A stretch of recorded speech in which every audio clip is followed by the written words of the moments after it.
जम्मू कश्मीर में भ्रष्टाचार अपनी चरम सीमा के ऊपर पहुंच चुका है और इसका संज्ञान लेने वाला आज की तारीख में कोई नहीं।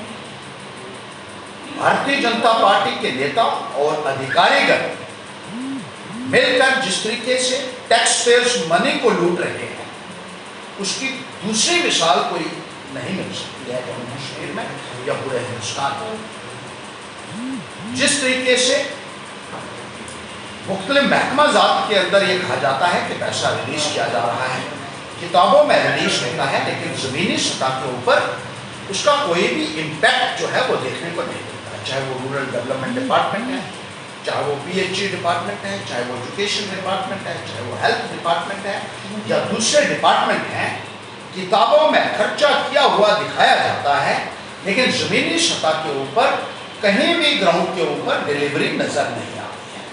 इसी तरीके से सरकारी ज़मीनों के ऊपर भारतीय जनता पार्टी के नेताओं द्वारा कब्जे किए हुए हैं, फॉरेस्ट लैंड्स के ऊपर कब्जे किए हुए जिसकी निशानदेही की गई, लेकिन कोई बोलने वाला नहीं है। जब रोशनी का स्कैम सामने आया तो उस वक्त बीजेपी के लोगों ने जोर शोर से आवाज उठाई।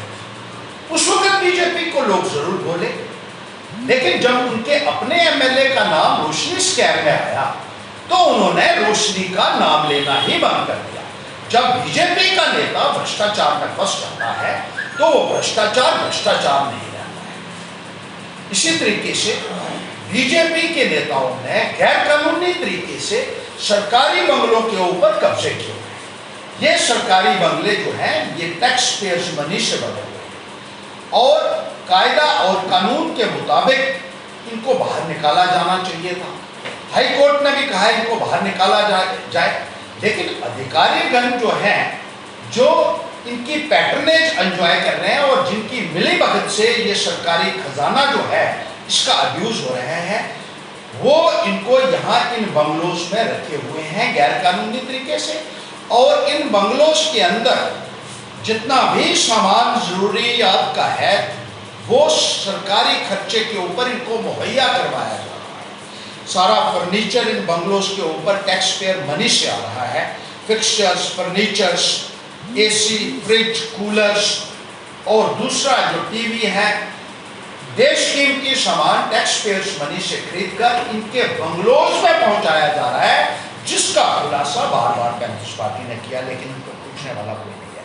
सरकारी गाड़ियां जो टैक्स पेयर्स मनी से खरीदी गई हैं, सिक्योरिटी व्हीकल्स जो टैक्स पेयर मनी से खरीदे गए हैं, वो बीजेपी के वर्कर्स को दिए गए हैं। बहुत सारे कर्मचारी पुलिस के और सिविल के बीजेपी के नेताओं के साथ अटैच किए हुए हैं।